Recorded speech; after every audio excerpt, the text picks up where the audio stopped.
Look, it's only been 2 months since I bought this controller, and this problem is already happening.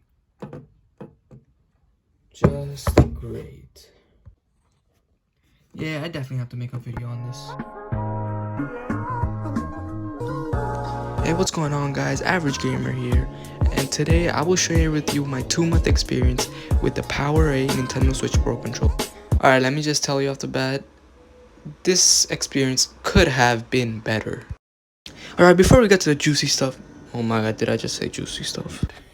Yeah, boy. Alright, anyways, I'm just gonna do a quick review on this controller before I tell you what happened. Okay, right off the bat, I realized this controller is kinda loud when compared to the regular Joy-Cons. Even the paddles are really loud, which we will get to. Even when I'm not pressing the buttons too hard, it sounds like I'm smashing them.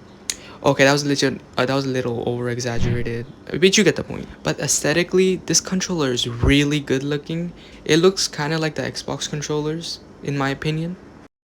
Let's move on to the features of this controller. And the most obvious feature of this controller is the back paddles, which you could easily customize by pressing the middle button and selecting any button you want to put as the back paddle. Damn, I just realized how bad of an explanation that was. I'll link a video below how to do it.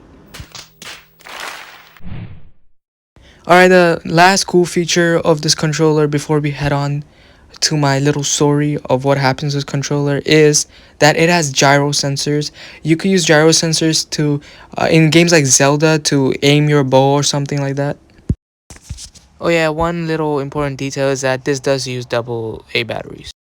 Okay, now let me explain to you guys how I wasted my hard-earned 40 bucks. It's pretty sad.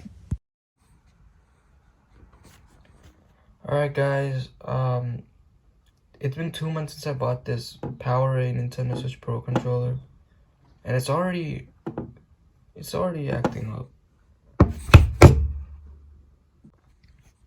This feels like such a waste of money because I just spent $80 to buy a new set of Joy-Cons because of the same problem. The problem is stick drift. Yes, this controller has stick drift now, which is very upsetting.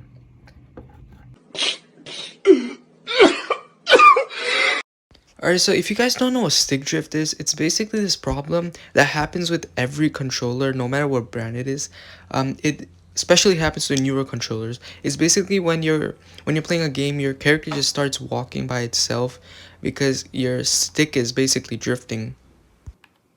But the fact that this is happening to my controller is super upsetting because it's only been 2 months since I bought this controller and it already has this problem. You can see that the analog stick is also very loose here, and it's basically just gonna ruin your whole gameplay experience. And once your controller has stick drift, it's basically there to stay. I don't think there's any fixes for stick drift until you like buy a new controller. There's 2 reasons this could have happened. Either the build quality is really cheap, or my controller is just one of the faulty ones. If you're considering buying this controller, I say don't and just go for the better actual Nintendo Pro controller. That controller is way less likely to break or have any of these problems. Even if it does, you could just get it repaired for free on Nintendo.com. Well, that's all for now, guys. If you feel bad for me, consider hitting the like button and dropping a sub. That'll really help me out, and I'll see you on the next one.